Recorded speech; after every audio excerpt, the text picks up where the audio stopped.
नमस्कार दोस्तों। आज हम आ चुके हैं डी कुमार कॉन्वेंट स्कूल में और यहाँ हम बात करने जा रहे हैं राम मिलन सर से, जिनके पास 35 साल से भी ज़्यादा अनुभव है और ये एक क्षेत्र के सबसे माने जाने मैथ और साइंस के शिक्षक रहे हैं। 35 वर्षों से ज़्यादा सर को पढ़ाते हुए हो गया। तो सर, थोड़ा अपने बारे में और अपनी जर्नी के बारे में हमें बताइए। बहुत बहुत धन्यवाद प्रदीप जी। मैं अपने विद्यालय में के प्रांगण में आपका बहुत बहुत हार्दिक अभिनंदन एवं स्वागत करता हूं कि आपने अपना अमूल्य समय इस विद्यालय परिवार को दिया। इसके लिए हम आपको बहुत बहुत बधाई देते हैं और बहुत बहुत धन्यवाद ज्ञापित करते हैं आपका। मेरे जीवन की शिक्षा के प्रति जो जुड़ाव रहा है वो लगभग सन 1988 से है।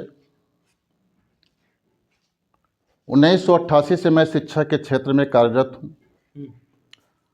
कुछ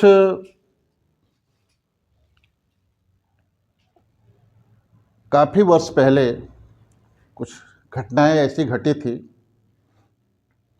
कि जिनके वजह से थोड़ा सा बीच में डिस्टरबेंस हुआ। नहीं तो मैं कंटिन्यूअस जब से स्टार्ट किया हूँ तब से आज तक जो है अपना रास्ता नहीं बदला और तब से शिक्षा जगत से ही जुड़ा हुआ हूँ। प्रदीप जी, मैं सबसे पहले गौरा चौगठा एक गांव है जो हमारे गांव से करीब 3 किलोमीटर की दूरी पर है। वहाँ पर मैंने एक छोटे से इंस्टीट्यूट की स्थापना किया था, डी कुमार स्टडी पॉइंट के नाम से। उस समय क्षेत्र में कोचिंग सेंटर नहीं हुआ करते थे, विद्यार्थियों को उचित मार्गदर्शन नहीं मिल पाता था। तो मैं सन 1988 में उस स्थान पर एक कोचिंग सेंटर की स्थापना किया था जो डी कुमार स्टडी पॉइंट के नाम से मशहूर था। ढेर सारे बच्चे वहाँ पर स्टडी करते थे, दूर सुदूर क्षेत्रों से, गाँवों से बच्चे वहाँ पर पढ़ने के लिए आया करते थे। मेरे मार्गदर्शन में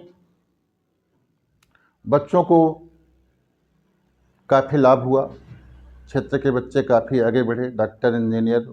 सबसे ज़्यादा इंजीनियरिंग के क्षेत्र में आपने लोगों को, ऐसे ऐसे बच्चों को मतलब उस क्षेत्र में आपने सफलता दिलाई जिनकी पारिवारिक स्थिति या आर्थिक स्थिति बिल्कुल ही बुरी थी। और मैंने खुद प्रत्यक्ष देखा है कि आपने समाज में ऐसे बच्चों को उठाया है जिनकी क्षमता कुछ नहीं थी, या पारिवारिक दृष्टि से, आर्थिक रूप से, सामाजिक से।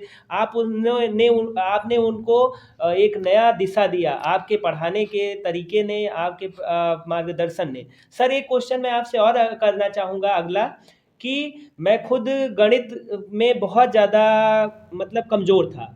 तो गणित विषय एग्ज़ाम भी आने वाला है और गणित विषय सबसे बड़ा सर दर्द जी होता जी है जी जी किसी भी बच्चे के लिए, किसी भी स्टूडेंट लाइफ में।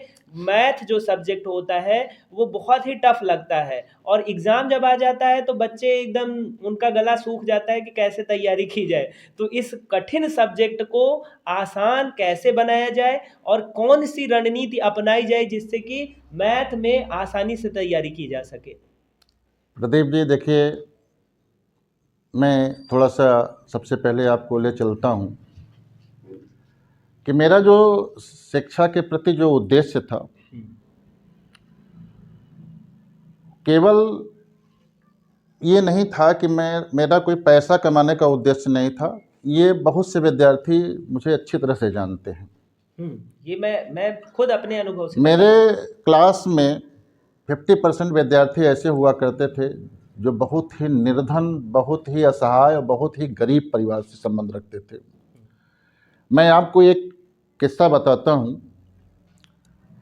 कि एक बच्चा सन 2000 में मेरे पास आया और अपनी सारी परिस्थिति उसने मुझे बताई। मुझे उस बच्चे के ऊपर बहुत ही दया आई। मैंने कहा, बेटा तुमको जब तक पढ़ना हो तब तक मेरे पास पढ़ो, मैं तुमसे एक भी पैसे नहीं लूँगा। और प्रदीप जी, आपको बता दूं कि वो बच्चा यहीं पर पास में दलई के पूरा गांव का है और पुष्पराज यादव उसका नाम है। अच्छा अच्छा। वो बायो का छात्र था, इंटरमीडिएट बायो से किया था उसने। और वो मेरे पास अचानक आया और कहा, सर मैं इंजीनियर बनना चाहता हूँ। तो मुझे भी एक बार बहुत ही शौक लगा कि ये बायो का स्टूडेंट होकर के इंजीनियर बनना चाहता है, ये कैसे संभव है। कहा, सर आप पढ़ाइए, मैं निश्चित रूप से जो है तैयारी कर लूँगा।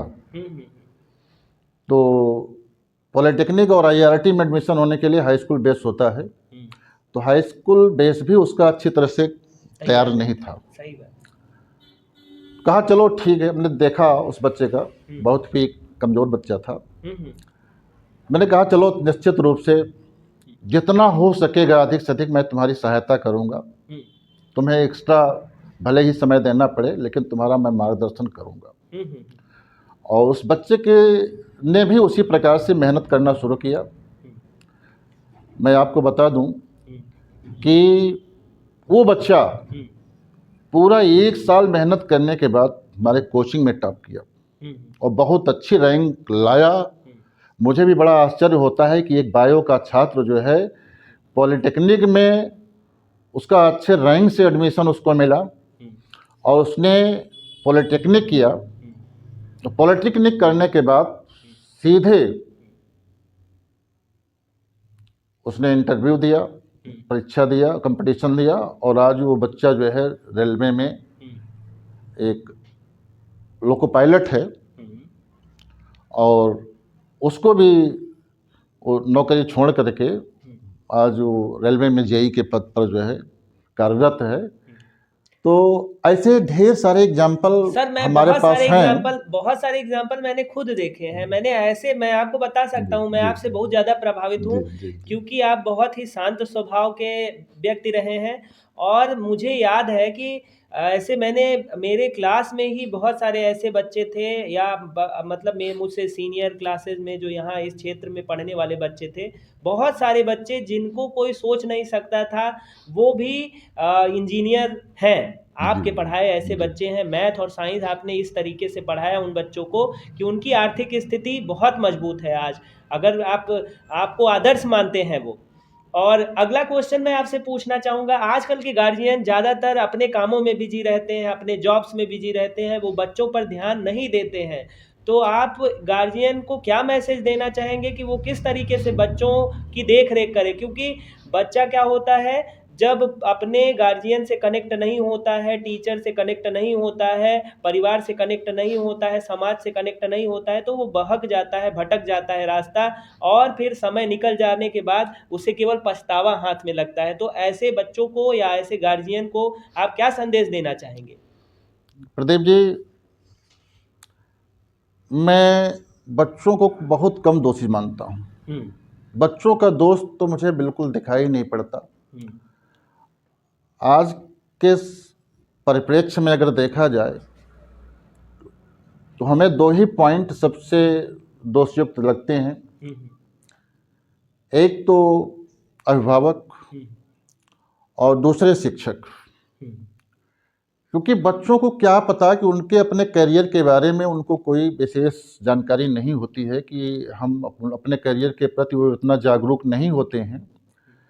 तो हमें चाहिए, सबसे पहले शिक्षक या अभिभावक को चाहिए कि सबसे पहले बच्चे के करियर के बारे में अभिभावक को भी जागरूक रहना चाहिए और शिक्षक को भी जागरूक रहना चाहिए। हमेशा ये ध्यान दें कि बच्चा किस ओर जा रहा है। अगर हम बच्चे को सही ढंग से देखने में, वॉच करने में असफल रहे तो निश्चित है कि बच्चा गलत संगत में पढ़ करके अपने करियर को बर्बाद कर देता है। तो अतः मैं सबसे पहले ये चाहूँगा कि अभिभावक, शिक्षक और छात्र हमेशा तीनों का त्रिकोणीय संबंध रहना जरूरी होता है।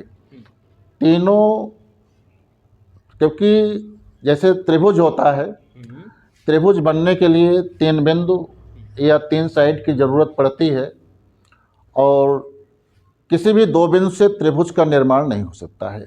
और मेरा ऐसा मानना है कि तीनों के प्रति जो क्लोज्ड रिलेशन है वो निश्चित रूप से बहुत ही प्रभावी ढंग से होना चाहिए। यानी शिक्षक का संपर्क हमेशा गार्जियन से होना चाहिए, गार्जियन का संपर्क हमेशा शिक्षक से होना चाहिए, शिक्षक का संपर्क हमेशा अपने छात्र से, अपने विद्यार्थी से होना चाहिए, और अभिभावक का जो निगाह है वो विद्यार्थी के प्रति, मतलब अपने पालक के प्रति, अपने छात्र, अपने पुत्र के प्रति हमेशा जो है रहना चाहिए। माने एक जितना भी जागरूक अभिभावक होगा, उसका जो लड़का होगा, छात्र होगा और उसका पुत्र होगा, वह उतना ही ज़्यादा एक्टिव रहेगा। अगर इसमें अभिभावक इनएक्टिव हो जाता है तो दिक्कत आती है, विद्यार्थी भी इनएक्टिव हो जाते हैं जो है, और इस प्रकार से जो है वो अच्छी शिक्षा प्राप्त करने से वंचित हो जाते हैं। तो मेरा प्रिय अभिभावकों से यही कहना है कि भाई आप हमेशा शिक्षकों से संबंध बनाए रखिए, हमेशा शिक्षकों से अपने पाल्य के बारे में, अपने पुत्र के बारे में पूछते रहिए कि उसका पढ़ाई के प्रति किस प्रकार से संवेदनशील है वह। और ये तभी संभव है जब आप हमेशा शिक्षक के संपर्क में या विद्यालय के संपर्क में रहेंगे। ज़्यादातर अभिभावक ऐसे होते हैं जो नाम लिखवा करके जो है बच्चे का और विद्यालय, हाँ, जी, अपनी जिम्मेदारी को समाप्त कर लेना चाहते हैं। तो मैं ऐसे में उन्हें यही सलाह दूंगा कि भैया आप हमेशा जो है विद्यालय के संपर्क में, प्रबंधक के संपर्क में या प्रधानाचार्य के संपर्क में, शिक्षक के संपर्क में हमेशा रहिए, और अपने पुत्र के बारे में, अपने पाल्य के बारे में हमेशा जानकारी अपडेट करते रहिए, ताकि शिक्षक भी एक्टिव रहे, छात्र भी एक्टिव रहे और अभिभावक भी एक्टिव रहे। तो निश्चित रूप से ये त्रिकोणीय जो रिलेशन है शिक्षा के प्रति, ये बहुत ही मजबूत होगा, और हमेशा आपका जो है जो छात्र है उसकी हमेशा जो है दिन दुनी रात चौगुनी प्रगति होती जाएगी जो है, और शिक्षा के क्षेत्र में वह एक से एक रिकॉर्ड बनाता चला जाएगा। सर, एग्ज़ाम आने वाले हैं, तो बच्चे कैसे ज़्यादा से ज़्यादा अंक हासिल करें एग्ज़ाम में? कम समय में बचा है, अब मुझे लगता है बहुत कम समय बचा है एग्ज़ाम में, तो कैसे बच्चे तैयारी करें, क्या रणनीति रहे जिससे कि अच्छे अंक वो प्राप्त कर सकें? प्रदीप जी, मैं बच्चों को यही सलाह देना चाहता हूँ कि बच्चे